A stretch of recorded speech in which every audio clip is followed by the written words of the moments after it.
Olá pessoal, tudo bem com vocês?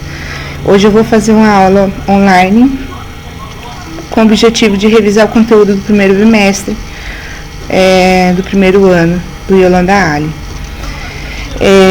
do primeiro A e do primeiro B, tá? Então, vamos lá. O primeiro conteúdo que a gente trabalhou foi a introdução aos estudos históricos. Nós discutimos, então, qual a importância da história, como se constrói a história, o que são fontes, o que é tempo, o que é historiografia, a divisão da história em 5 períodos. Analisamos a pré-história, a história antiga, a história medieval, a história moderna, a história contemporânea.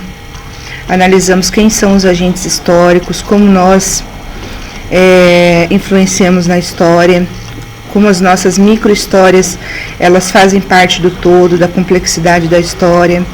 Vocês fizeram uma linha do tempo, fizeram uma pesquisa da introdução dos estudos históricos e também discutimos, então, toda a análise que se faz em torno da historiografia, da ciência histórica. No capítulo de vocês podem estar analisando, tá? É o primeiro capítulo, ok?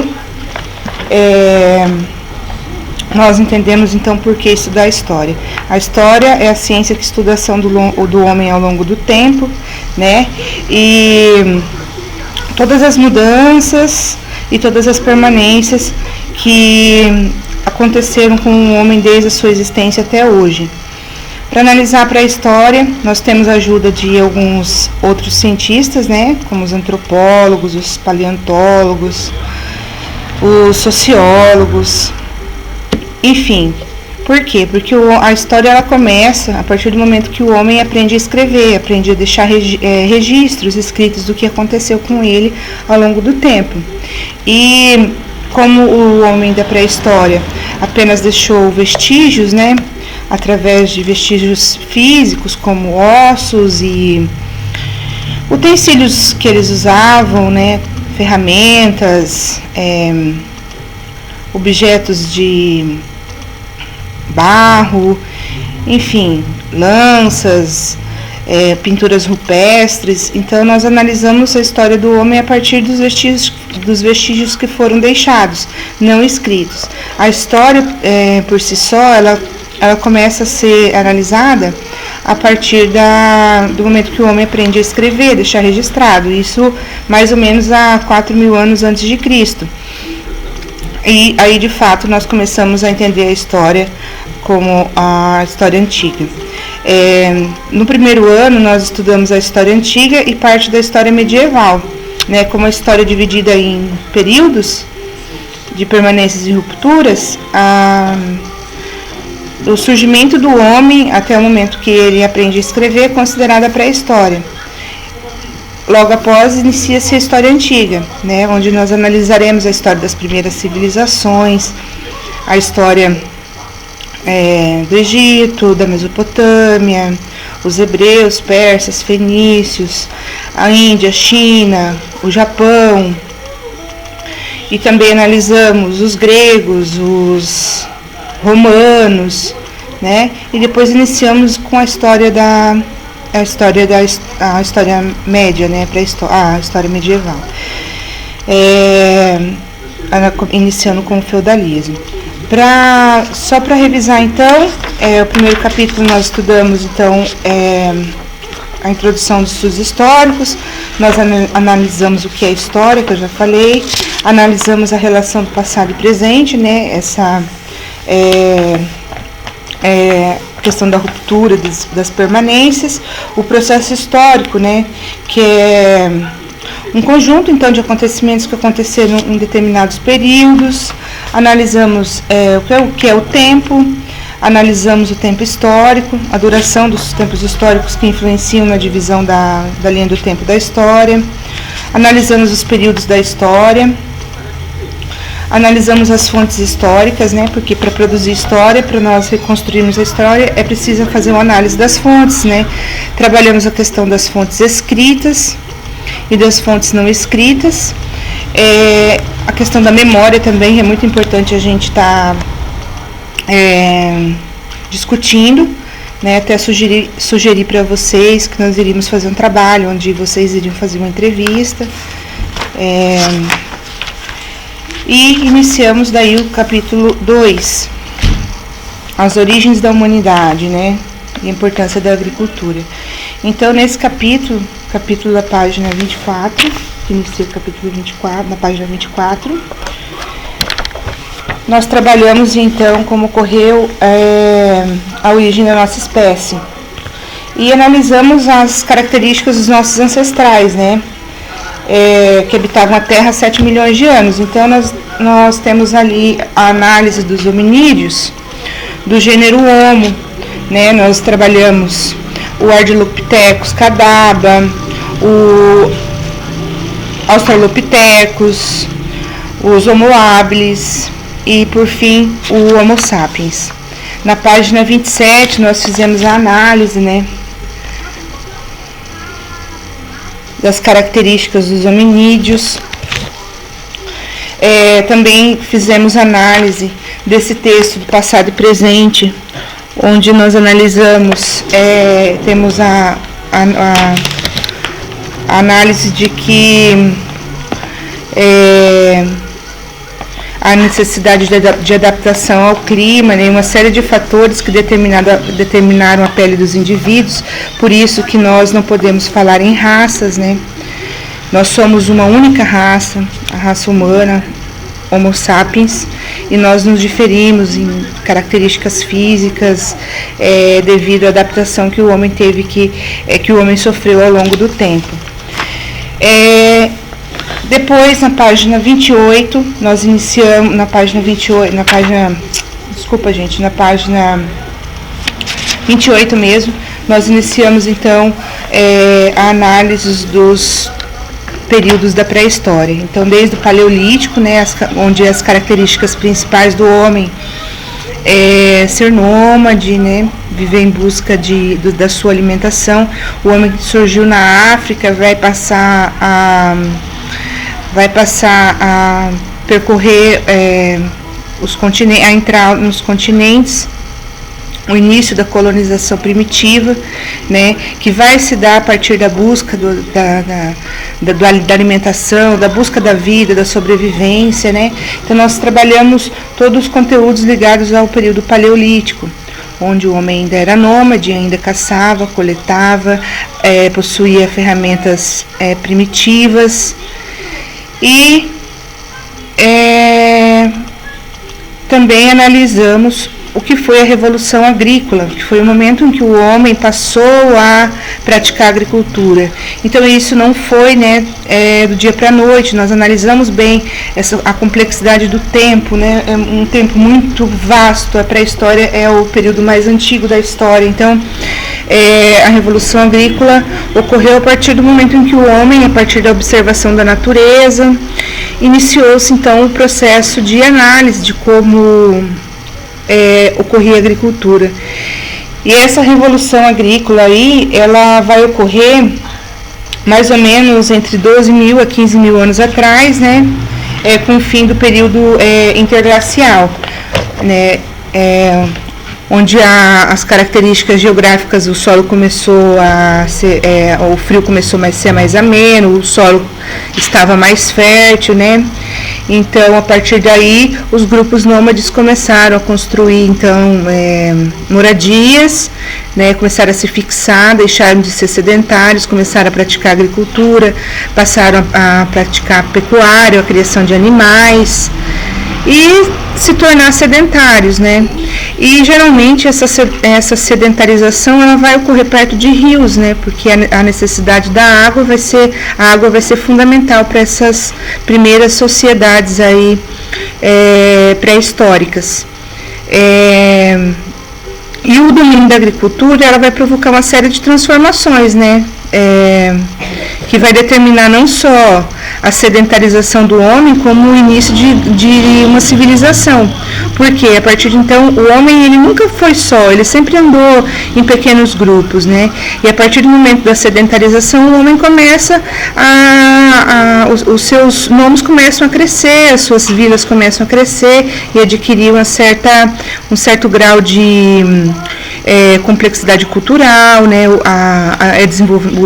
Como o desenvolvimento da fala e com o desenvolvimento das técnicas agrícolas e das técnicas de cultivo e adaptação dos seus meios de produção. Então vai ocorrer uma grande transformação a partir da fixação do homem na Terra. A fixação do homem na Terra ocorreu mais ou menos 11 mil anos atrás, né, com a prática da agricultura e a domesticação dos animais, e a partir de então começa mais tarde, né, entre os séculos 10 a.C., começa a ocorrer então a formação dos primeiros núcleos urbanos. Então, com a formação dos primeiros núcleos urbanos, começa a ocorrer também uma série de mudanças e transformações aí, né, da sociedade. E também começam a surgir problemas sociais também ligados à formação dos pequenos núcleos urbanos, né, como falta de água, né, falta de abastecimento devido à seca, falta de alimentos, problemas ligados às questões de saúde também, né, e também com o surgimento então dos primeiros núcleos urbanos e da sedentarização, começa também a ter a divisão de tarefas, né?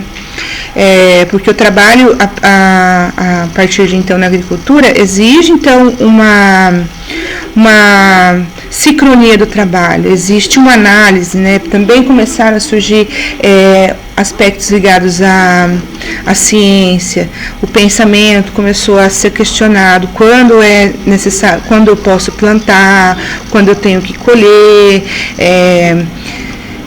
quais tipos de semente nascem em determinados locais. Então, começou então um pensamento a respeito sobre isso, né? E a própria divisão de tarefas, né? Quem é que retira a madeira, quem é que prepara o solo, quem é que planta, quem é que colhe. E com isso também surgiu uma tecnologia, eles inventaram o arado, né? E também o barco à vela. E mais ou menos por volta de 5 mil anos antes de Cristo, o homem inventa o metal, começa a idade da metalurgia, né? Que é a fundição de metais. Então, que o homem utilizou para fabricar ferramentas, né? Não só para várias funções que ele necessitava naquele momento, para a agricultura, para a pecuária, para o seu cotidiano. Então, à medida que então, o homem foi se desenvolvendo, também foi tendo uma estratificação social, uma mudança, né? As pessoas começaram a se diferenciar, os que possuíam mais terras, os que produziam mais, enfim, foi mudando a questão social, foi surgindo, né, a divisão de classes. Também outro ponto interessante aqui é a questão do comércio, porque com as inovações técnicas, como o arado e a divisão de tarefas, muitas pessoas passaram a produzir excedentes, então passaram a produzir mais do que iriam consumir. Então iniciou-se aí o processo do comércio, as pessoas começaram a comercializar. Nesse momento não haviam moedas, então a base do comércio ela era por trocas, né? Eu produzia arroz e galinha. Então eu tinha arroz e galinha em quantidades que poderia estar trocando mas eu não tinha feijão e nem carne. Era realizada trocas. Com a necessidade da realização dessas trocas, nós vamos ver também, então, que vai surgir o comércio, zonas de comércio, né, pequenas vilas, pequenas feiras. Então, assim, nós temos o surgimento dessas feiras de trocas, que vai depois estar evoluindo essas feiras para cidades, né? Como as pessoas tinham que vir de muito longe para realizar essa troca, então elas começaram a se fixar ali e vão surgindo então pequenas cidades. Geralmente as capitais, né, europeias, né, foram um dia uma pequena vila de troca, uma vila que servia de entreposto comercial. Então, na página 32 nós temos um mapa mental, tá? Aqui vou mostrar para vocês esse mapa mental que vocês podem estar analisando, tá? Que é o resumo então do capítulo. Então temos ali a origem da humanidade, a importância da agricultura, o processo evolutivo da espécie humana, né? Ardilopithecus e Australopithecus. Os Australopithecus geraram o gênero Homo. O gênero Homo é dividido em 3, que é o Homo habilis, Homo erectus, Homo sapiens sapiens, no qual é a nossa espécie, né, que tem como característica a capacidade da fala, o pensamento abstrato e a vida nômade, que gerou o quê? O povoamento de todos os continentes, depois o domínio da agricultura, 10 mil anos atrás. E a partir do domínio da agricultura nós temos a sedentarização dos homens, dos grupos humanos, né? E as transformações tecnológicas, surgimento das primeiras cidades, que gerou o quê? A divisão do trabalho e a estratificação social. Temos algumas imagens aqui, vocês podem estar analisando, da página 33 até a página 35, nós temos alguns documentos, alguns mapas que vocês podem estar analisando, muito interessante, tá? Aqui nós temos um mapa dos primeiros núcleos urbanos, né? Como eu falei para vocês, documentos são a ferramenta para nós trabalharmos história, ok? Façam análise. Na página 35 até a página 37, nós temos algumas questões de Enem e de vestibulares, tá? Eu gostaria que vocês também não deixassem de fazer essas atividades, porque vocês precisam se preparar para o Enem. Então, qualquer dúvida, eu estou à disposição de vocês para discutir essas atividades. Então, vamos continuar então, porque esse vídeo é um vídeo de revisão, então eu quero passar todo o conteúdo. Eu não vou comentar cada atividade para não ficar muito longo, tá? No capítulo 39, nós temos também a origem do ser humano na América. Na verdade, o homem chegou à América mais ou menos de 3.000 a 4.000 anos atrás, né? Nós temos então como ferramenta principal, né, a análise de vestígios, principalmente no sítio arqueológico de Lagoa Santa, lá no Piauí. E para a gente analisar então as características da pré-história no Brasil, nós temos que analisar então a teoria de ocupação da América, né? Temos duas teorias.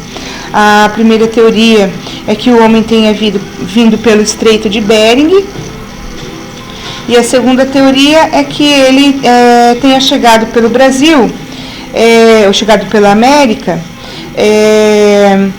pelo mar.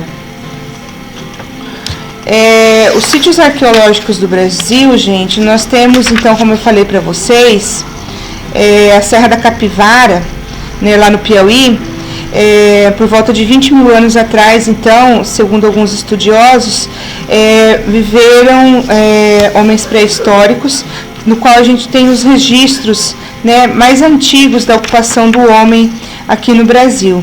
Temos também a questão dos sambaquis, que eram os homens que viviam no litoral, né, Eles deixaram então como vestígios muitas conchas e moluscos empilhados. Então isso é chamado então de esses sambaquis, povos dos sambaquis. E eles, os arqueólogos, né, conseguiram descobrir que eles desapareceram mais ou menos há 1500 anos atrás. E São Raimundo Nonato, né, lá no Piauí, que tem que encontra-se a Serra Nacional da Capivara, temos também muitos vestígios a respeito dos povos pré-históricos, né, e a presença deles há cerca de 50 mil anos atrás. E a Lagoa Santa, que eu falei para vocês, eu confundi, Minas Gerais, tá? Eu confundi com São Raimundo Nonato, mas a Lagoa Santa lá em Minas Gerais, que conta então 11 mil anos atrás os vestígios encontrados lá. Daí também temos os povos da cultura Tapajós, os Marajoaras, né, os índios. Então, a população do Alto Xingu também, que é uma população muito primitiva. Então, para a gente entender a origem do ser humano na América, nós temos que entender as teorias de povoamento, né? É a teoria de Clovis, né, que a migração ela ocorreu pelo Estreito de Bering, que a população teve origem da América de populações asiáticas, que vieram da Ásia, e iniciou cerca de 15 mil anos atrás. Temos outra teoria chamada teoria de Walter Neves, que as ondas migratórias elas saíram da África e da Ásia. E a teoria de Jean Ed Guidon, que diversas ondas migratórias ocorreram, não só pelo Estreito de Bering, mas pelo mar, né? Que a presença humana aqui na América, ela ocorreu, ela conta, né, de até 50 mil anos atrás. E os principais sítios arqueológicos, os sambaquis, que é no litoral brasileiro, né, que viviam da caça e principalmente da pesca. E construíram sambaquis, que eram montes e montes de vestígios de concha, eles iam guardando ali. A Lagoa Santa, né, lá em Minas Gerais, que foi encontrado o crânio de Luzia, que depois eu vou falar para vocês. Daí os povos tapajônicos e marajoaras da região da Amazônia, no qual tinha uma sociedade complexa, né, eles dominavam a agricultura, e a população do Alto Xingu, que também domina a agricultura. Há outros sítios arqueológicos de São Raimundo Nonato, que eu falei, no Piauí, que existe muitas fontes históricas, pinturas rupestres,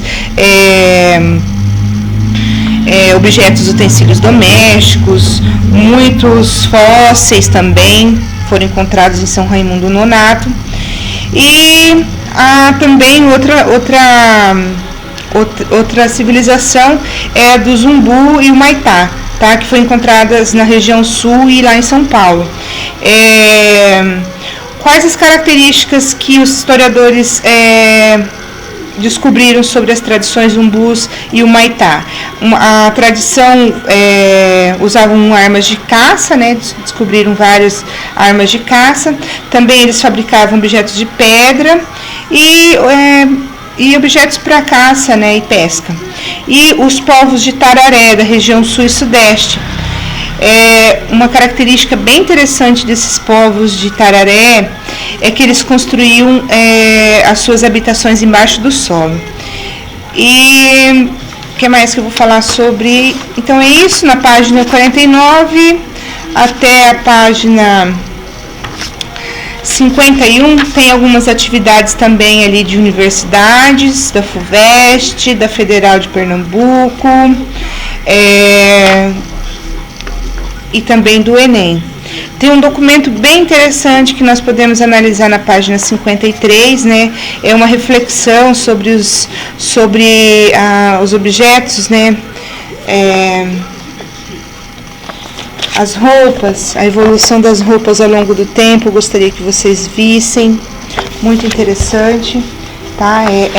É um exercício para reflexão.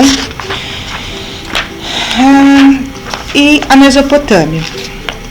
Pessoal, nós também começamos a trabalhar a Mesopotâmia, mas a Mesopotâmia já foi um conteúdo que nós já trabalhamos online. Eu acho que eu já tinha dado a introdução à Mesopotâmia quando eu falei dos primeiros núcleos urbanos. Então, quando a gente analisa a Mesopotâmia, nós temos que analisar pelo prisma, pelo olhar, que foi a primeira região onde se desenvolveu uma civilização.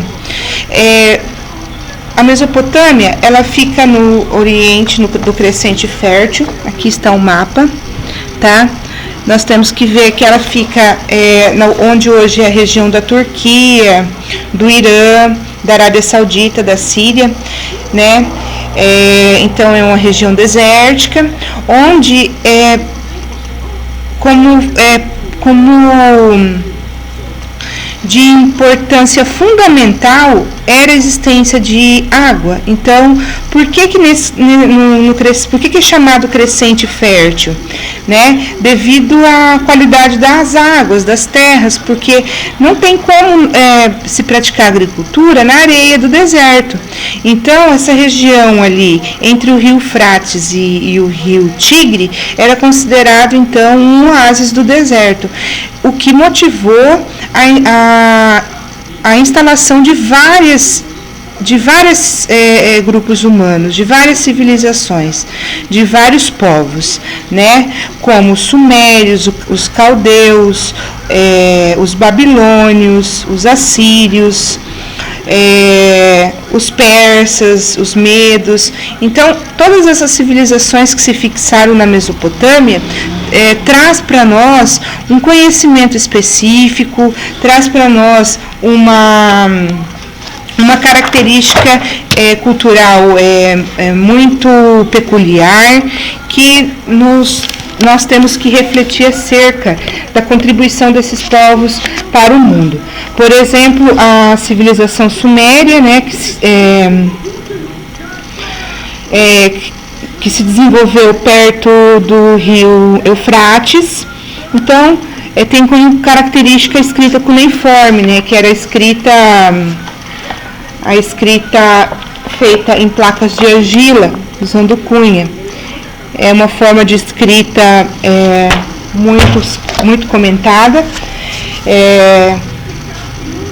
feita em placas de argila, e que traz informações, né, a respeito dos acontecimentos históricos, registros sobre economia, política, cultura, enfim.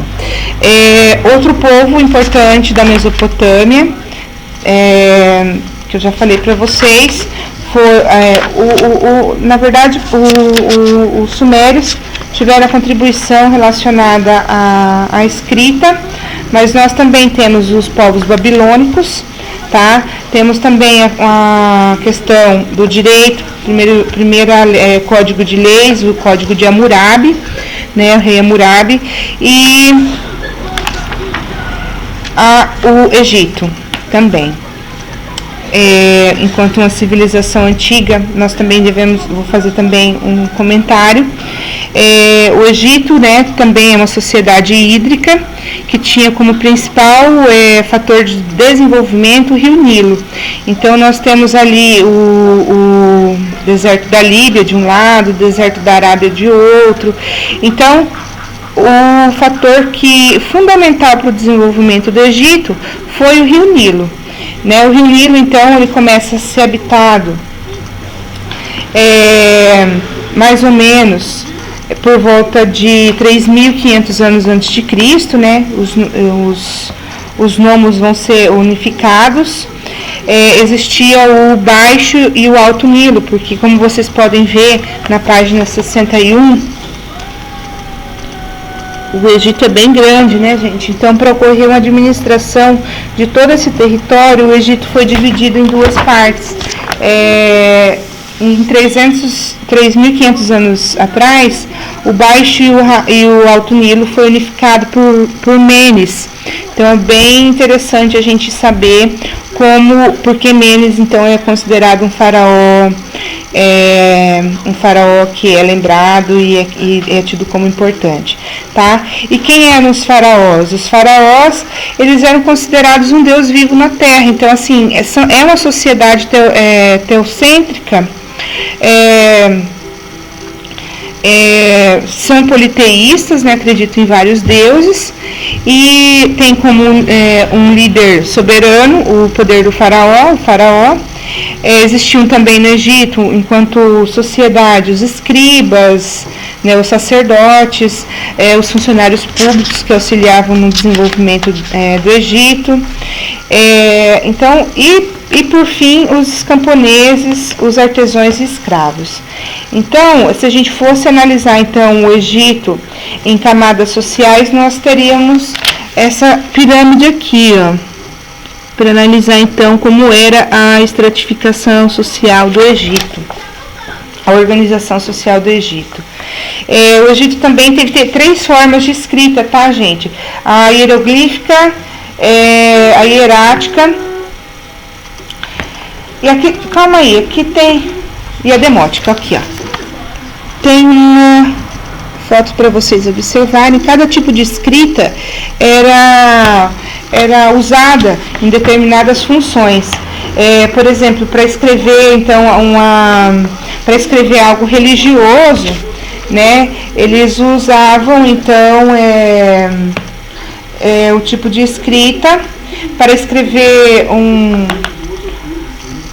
algo simples, era uma escrita mais simples, né, era chamada hierática, e depois foi criada a escrita demótica.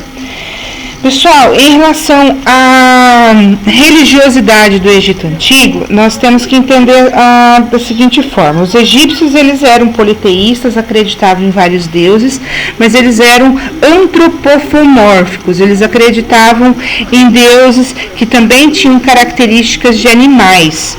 Tá? Eles acreditavam na vida após a morte, né? E eles acreditavam que nós poderíamos então continuar para a eternidade, nós poderíamos retornar à vida. A crença do retorno à vida fez com que eles desenvolvessem uma técnica de mumificação, né, que consistia na extração dos órgãos internos. Eles desenvolveram a partir disso técnicas de mumificação, né, que eram a extração dos órgãos internos, a extração do cérebro, dos olhos, de todos os órgãos, e o desenvolvimento de compostos químicos, né, para fazer o embalsamento do corpo. Com o fato dos egípcios desenvolverem então a mumificação, eles foram desenvolvendo técnicas de medicina, porque a partir do momento que eles extraíam, por exemplo, um rim, um fígado, o coração, eles começaram a descobrir as funções daqueles órgãos, para que aquele órgão serve, qual é a função dele, como ele funciona. Então, a partir daí, começaram a se desenvolver a medicina no Egito. Existem fontes que dizem que os egípcios praticavam cirurgias cardíacas, em cardíacos, cirurgias do coração, já na antiguidade. Outra característica, gente, todas as características culturais do Egito, basicamente são características religiosas. Então, a arte, a pintura, né, a escrita também vai ser de cunho religioso, né? Porque a crença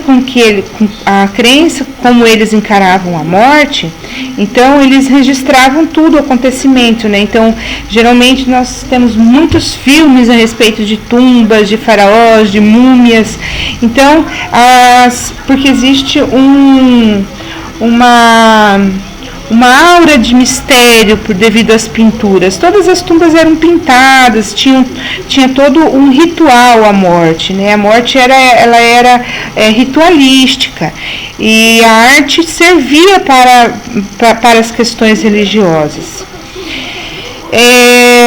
outra característica da vida após a morte é a questão da ciência, né, que foi desenvolvido a medicina, a química, as questões farmacêuticas. Eles desenvolveram muitos remédios também, inclusive produtos de beleza. Então, fazendo um resuminho ali na página 65, peguem um mapinha mental. Eu gosto muito desse mapinha mental, tá, pessoal? Porque nós conseguimos daí sintetizar o conteúdo. Então, os povos da Mesopotâmia e do Egito Antigo foram civilizações que se desenvolveram à margem dos grandes rios. Então, não se esqueçam, são civilizações hídricas. Mesopotâmia, o rio Tigre e Eufrates, e Egito, o rio Nilo. Então, a Mesopotâmia foi ocupada então pelos sumérios, pelos acádios, pelos hititas, pelos babilônios, pelos assírios e pelos caldeus. Inventaram algumas tecnologias. O arado de cobre, o uso da tração animal, né, o arado, construção de diques e sistema numérico. Gente, construção de diques, eles precisavam, tanto os sumérios como os egípcios, eles canalizavam as águas dos rios, ou seja, abriam valetas para chegar até o sítio deles, até a agricultura, a extensão territorial que eles iriam plantar. Abriam tanto valetas como construíam diques ao longo dos rios. O canais de irrigação ou diques. Pessoal, diques, eles levantavam uma espécie de sala, um quadrado, onde o rio ele tem sistema de evasão, né? Vazão e evasão. O rio, quando o rio subia, ele enchia aquele dique, aquela construção, aquele grande quadrado, aquela grande, vamos pensar, uma piscina elevada, né? Ele enchia e quando o rio abaixava, que era seca, aquela água ficava reservada ali dentro, eles utilizavam essa água para irrigar o solo. E os canais de irrigação também que levavam a água até o campo de agricultura. E também o sistema numérico. Pessoal, nós temos que lembrar que as antigas civilizações não tinham GPS, eles se localizavam também pelas estrelas. Então, imagina vocês andando por um deserto sem saber. A areia, o vento movimenta muito a areia, então é constante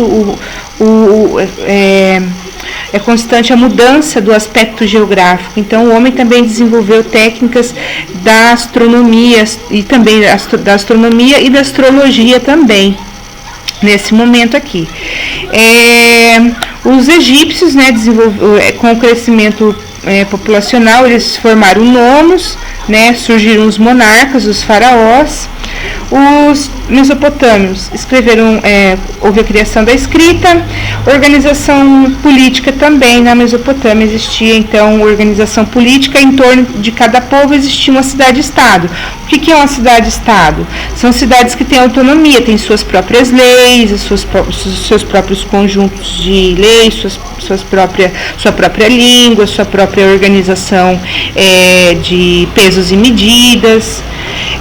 Em relação ao Egito, então ele foi unificado sobre o reinado de Mênes, né?